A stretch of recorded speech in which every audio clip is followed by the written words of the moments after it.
Bobby Chemanur International Jewelers, traditionally trusted for 162 years. Koppam ടൗണിൽ traffic signal സംവിധാനം സ്ഥാപിക്കുന്നതിന് ഒടുവിൽ ജില്ലാ റോഡ് സേഫ്റ്റി കൗൺസിലിന്റെ അനുമതി. പഞ്ചായത്തിന്റെ നേതൃത്വത്തിൽ തുടർ നടപടികൾ സ്വീകരിക്കാനും കൗൺസിൽ അനുമതി നൽകി. കൊപ്പം ടൗണിൽ ഗതാഗതക്കുരുക്കിന് പരിഹാരം കാണാനായി ട്രാഫിക് സിഗ്നൽ സംവിധാനം സ്ഥാപിക്കാൻ ഒടുവിൽ അനുമതി ലഭിച്ചിരിക്കുകയാണ്. ട്രാഫിക് റെഗുലേറ്ററി കമ്മിറ്റി യോഗം ചേർന്ന് സിഗ്നൽ സംവിധാനം സ്ഥാപിക്കാൻ കഴിഞ്ഞ ഏപ്രിൽ തീരുമാനമെടുത്തിരുന്നു.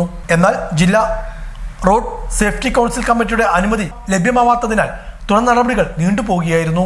ടൗണിലെ ഗതാഗതക്കുരുക്കായി രൂക്ഷമായ സാഹചര്യത്തിലായിരുന്നു മുഹമ്മദ് മുഹസിൻ MLA അധ്യക്ഷതയിൽ ട്രാഫിക് റെഗുലേറ്ററി കമ്മിറ്റി യോഗം ചേർന്നത്. ഈ യോഗത്തിലാണ് ട്രാഫിക് സിഗ്നൽ സംവിധാനം സ്ഥാപിക്കുന്നതുൾപ്പെടെയുള്ള നടപടികൾ സ്വീകരിക്കാൻ തീരുമാനിച്ചിരുന്നത്. പഞ്ചായത്തിന്റെ നേതൃത്വത്തിൽ ഇതിനാവശ്യമായ നടപടികളുമായി മുന്നോട്ട് പോവുകയും ചെയ്തു. ഇതിനിടെയാണ് സിഗ്നൽ സംവിധാനം സ്ഥാപിക്കണമെങ്കിൽ ജില്ലാ റോഡ് സേഫ്റ്റി കൗൺസിലിന്റെ അനുമതി വേണമെന്ന ചട്ടമുണ്ടായത്. ഇതിനായി അപേക്ഷ നൽകിയെങ്കിലും തുടർ നടപടികൾ ഉണ്ടായില്ലെന്ന് കാണിച്ച് കഴിഞ്ഞ താലൂക്ക് വികസനസമിതി യോഗത്തിൽ ഗ്രാമപഞ്ചായത്ത് പ്രസിഡന്റ് ഉണ്ണികൃഷ്ണൻ പരാതിയുമായി രംഗത്തെത്തുകയുണ്ടായിരുന്നു. തുടർന്നാണ് ഇപ്പോൾ സിഗ്നൽ സംവിധാനം സ്ഥാപിക്കാനുള്ള അനുമതിയായത്. ഇക്കാര്യം ബന്ധപ്പെട്ട ഉദ്യോഗസ്ഥർ കഴിഞ്ഞ ദിവസം താലൂക്ക് വികസനസമിതി യോഗത്തിൽ അറിയിക്കുകയും ചെയ്തു. ട്രാഫിക് സിഗ്നലുകൾക്കായുള്ള രൂപകൽപ്പനയും സ്ഥാപിക്കലും ഇന്ത്യൻ റോഡ് കോൺഗ്രസ് മാനദണ്ഡങ്ങൾ പാലിക്കണമെന്നും ഇതിന്റെ തുടർ നടപടികൾക്ക് പഞ്ചായത്തിന് ഉത്തരവാദിത്തമുണ്ടായിരിക്കുമെന്നും ജില്ലാ road safety council panchayat president നൽകിയ കത്തിൽ പറയുന്നുണ്ട്. അനുമതി ലഭ്യമായ സാഹചര്യത്തിൽ തുടർ നടപടികളുമായി മുന്നോട്ട് പോകാനാണ് പഞ്ചായത്തിന്റെ തീരുമാനമെന്ന് ഗ്രാമപഞ്ചായത്ത് പ്രസിഡന്റ് ഉണ്ണികൃഷ്ണൻ അറിയിച്ചു.